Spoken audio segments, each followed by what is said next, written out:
सोचिए, एक ऐसी जगह जो इतनी डरावनी है कि वहां सूरज ढलने के बाद जाना सख्त मना है। जी हां, हम बात कर रहे हैं भानगढ़ किले की, भारत की सबसे मशहूर और कथित रूप से भूतिया जगह। आज के इस एक्सप्लेनर में हम डरावनी कहानियों से थोड़ा हटकर बात करेंगे। हम देखेंगे कि आखिर विज्ञान और इतिहास के पास इस रहस्यमय किले की क्या सच्चाई है। बिल्कुल लॉजिकल तरीके से समझेंगे कि आखिर इन खौफनाक अफवाहों के पीछे का असली खेल क्या है। अब देखिए, इस किले का खौफ शुरू ही एक खास बोर्ड से होता है। आपने शायद सुना हो, किले के मुख्य द्वार पर आर्कियोलॉजिकल सर्वे ऑफ इंडिया यानी ASI का एक बोर्ड लगा है, जिस पर साफ लिखा है, सूर्यास्त के बाद प्रवेश वर्जित है। सोचिए, ये कोई आम चेतावनी नहीं है, बल्कि खुद एक सरकारी संस्था कह रही है कि रात में अंदर मत जाओ। और बस यही वो लाइन है जो हर साल आने वाले लाखों लोगों के रोंगटे खड़े कर देती है और उनके मन में रोमांच भर देती है। तो सवाल यह है कि आखिर ऐसा क्या होता है वहां रात के अंधेरे में?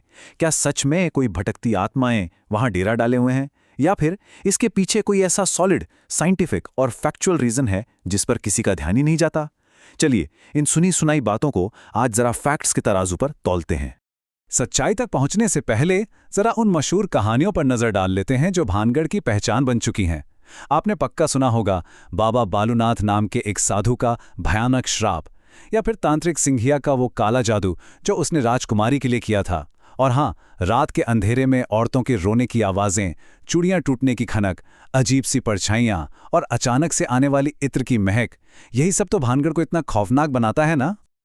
लेकिन रुकिए, चलिए अब सीधे डरावनी कहानियों से बाहर निकलते हैं और विज्ञान की दुनिया में चलते हैं। देखते हैं कि कैसे फिजिक्स, जी हां भौतिक विज्ञान, इन परछाइयों को जन्म देता है।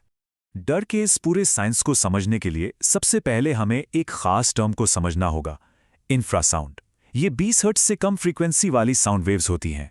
मजे की बात यह है कि हमारे कान इन्हें सुन नहीं सकते, लेकिन हमारी बॉडी इन वाइब्रेशंस को महसूस जरूर कर सकती है।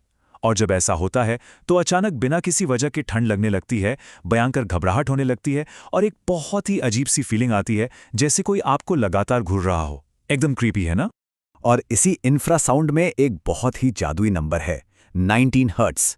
1980 के दशक में एक ब्रिटिश इंजीनियर थे, विक टैंडी। उन्होंने खोजा कि 19 हर्ट्ज की फ्रीक्वेंसी वाला वाइब्रेशन इतना पावरफुल होता है कि हमारी आंखों को भी धोखा दे सकता है, लिटरली। इसी फ्रीक्वेंसी की वजह से हमें आंखों के कोनों में धुंधली ग्रे रंग की परछाइयां दिखने लगती हैं, जिन्हें इंसान अक्सर भूत समझ लेते हैं।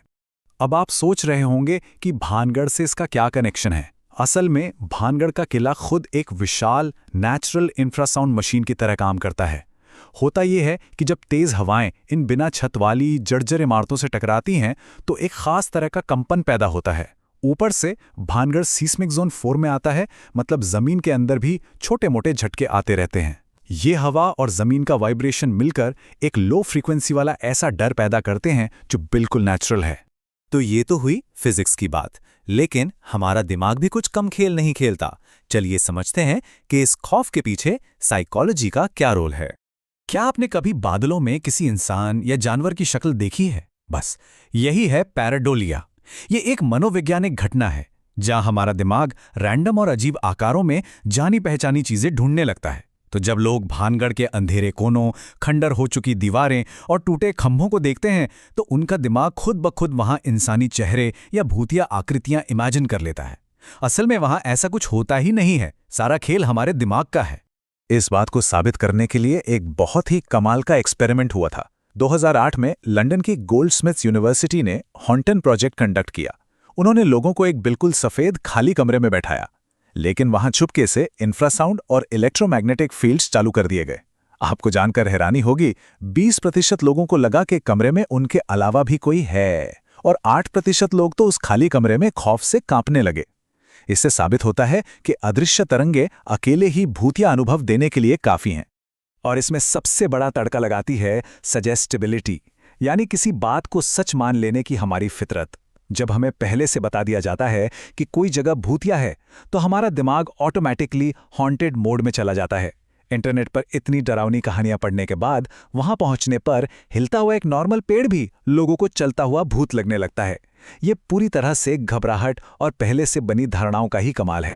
खैर, ये तो बात हो गई उन खतरों की जो हमने अपने दिमाग में बना रखे हैं, लेकिन क्या आपको पता है कि भानगढ़ में रात के समय असली खतरे क्या हैं? पारलौकिक शक्तियों से कहीं ज्यादा खतरनाक वहां का इकोलॉजिकल सिस्टम है।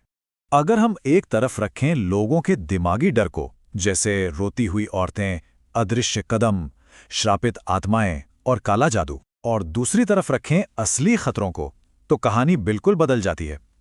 असली खतरे वहां की जर्जर इमारतों से गिरते हुए भारी पत्थर हैं, वहां का घना अंधेरा है, और सबसे बड़ी बात, वो खूंखार जंगली जानवर हैं जो रात में शिकार पर निकलते हैं। फैक्ट ये है कि भानगढ़ का किला सरिस्का टाइगर रिजर्व से सिर्फ 50 किलोमीटर दूर है, जो कि 866 स्क्वायर किलोमीटर में फैला एक विशाल जंगल है। अब आप ही सोचिए, रात के सन्नाटे में बंगाल टाइगर, तेंदुए, लकड़बग्घे और बंदर अक्सर इस खंडर की तरफ आ जाते हैं। ये पूरी जगह रात के वक्त इन खतरनाक जानवरों की प्राइम शिकारगाह बन जाती है। और अब आता है वो सबसे दिलचस्प सच जो शायद आपको हैरान कर दे। वो भूतिया चीखें जो पर्यटकों ने सुनी है ना, दरअसल वो वहां घूमने वाले लकड़बग्घों यानी हाइना की आवाजें हैं। जब रात के अंधेरे में एक लकड़बग्घा आवाज निकालता है तो वो हूबहू किसी महिला के चीखने या रोने जैसी सुनाई देती है। ये एक सिंपल सा ऑडिटरी इल्यूजन है जिसे लोगों ने भूत की चीख मान लिया। यही वजह है कि एएसआई के अधिकारियों का इस पर एकदम क्लियर स्टैंड है। उनका साफ कहना है, किला भूतिया नहीं है, ये सिर्फ एक गलतफहमी है। जंगली जानवरों की वजह से रात में ये जगह असुरक्षित है। मतलब वो जो सूर्यास्त के बाद एंट्री बैन वाला मशहूर बोर्ड है ना, वो किसी भूत प्रेत की वजह से नहीं लगा है। वो सिर्फ एक सेफ्टी नोटिस है ताकि अंधेरे में लोग जंगली जानवरों का शिकार ना बन जाएं। तो फिर सवाल उठता है कि अगर कोई श्राप नहीं था तो एक इतना आबाद शहर आखिर खंडर कैसे बन गया? चलिए अब इस शहर की असली ऐतिहासिक त्रासदी को समझते हैं। आपको शायद यकीन न हो, लेकिन इतिहास के पन्नों में राजकुमारी रत्नावती, तांत्रिक सिंघिया या बाबा बालूनाथ का कोई जिक्र ही नहीं है। इनका कोई भी प्रमाणित ऐतिहासिक रिकॉर्ड मौजूद नहीं है। ये सब सिर्फ जनश्रुतियां हैं, पीढ़ियों से चली आ रही कहानियां जिन्हें समय के साथ बस थोड़ा और मसालेदार और ड्रामेटिक बना दिया गया। हिस्ट्री में इनका कोई वजूद है ही नहीं। भानगढ़ का असली इतिहास कुछ इस तरह है। 1573 में माधव सिंह ने इस शहर को बसाया था। ये शहर खूब फला फूला। फिर 1720 में आमेर के राजा सवाई जय सिंह ने इस पर कब्जा कर लिया और धीरे धीरे शहर का पॉलिटिकल पावर कम होने लगा। लेकिन इससे पूरी तरह तबाह किया एक बहुत ही खौफनाक प्राकृतिक आपदा ने, जो 1783 में आई थी। और वो आपदा थी 1783 का चालीसा अकाल। अल नीनो की वजह से आए इस भयंकर सूखे ने पूरे उत्तर भारत में तबाही मचा दी थी। राजस्थान में तो वैसे भी पानी की कमी रहती है।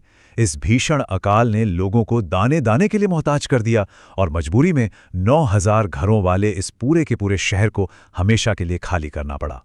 तो असलियत ये है कि भानगढ़ को किसी काले जादू ने नहीं, बल्कि क्लाइमेट चेंज और अकाल ने खंडर बनाया। तो बात यह है कि जब विज्ञान और इतिहास इतने साफ सबूत दे रहे हैं, तो ये भूतिया कहानियां आज तक चल कैसे रही हैं? इसके 3 मेन रीजंस हैं। पहला, ह्यूमन साइकोलॉजी। हमारा दिमाग बोरिंग फैक्ट से ज्यादा किसी मसालेदार कहानी को पसंद करता है। दूसरा, वहां की लोकल इकोनॉमी पूरी तरह से इसी हॉन्टेड टूरिज्म पर टिकी है। और तीसरा, आज के सोशल मीडिया के एल्गोरिदम्स, जो भूत, प्रेत और अलौकिक दावों को चुटकियों में वायरल कर देते हैं। आज के इस एक्सप्लेनर में हमने देखा कि कैसे लॉजिक और साइंस किसी भी डर को खत्म कर सकते हैं। महान वैज्ञानिक मैरी क्यूरी ने एक बहुत अच्छी बात कही थी, जीवन में किसी भी चीज से डरने की जरूरत नहीं है, उसे केवल समझने की जरूरत है। अब समय है चीजों को ज्यादा समझने का, ताकि हमारा डर कम हो सके। बिल्कुल सही बात है ना? ज्ञान और सही जानकारी से ही अंधविश्वास का अंधेरा दूर हो सकता है। तो दोस्तों, आज के लिए बस इतना ही। लेकिन जाते जाते जरा ये सोचिए, अगर विज्ञान और इतिहास भारत के सबसे डरावने किले की सच्चाई को इतनी आसानी से समझा सकते हैं, तो दुनिया भर में ऐसी और कितनी भूतिया जगह होंगी जो सिर्फ एक बार साइंटिफिक नजरिए से देखे जाने का इंतजार कर रही हैं। इस बारे में जरूर सोचिएगा। हमारे साथ इस विश्लेषण में जुड़ने के लिए बहुत बहुत धन्यवाद। हमेशा सीखते रहें और तथ्यों की तलाश जारी रखें।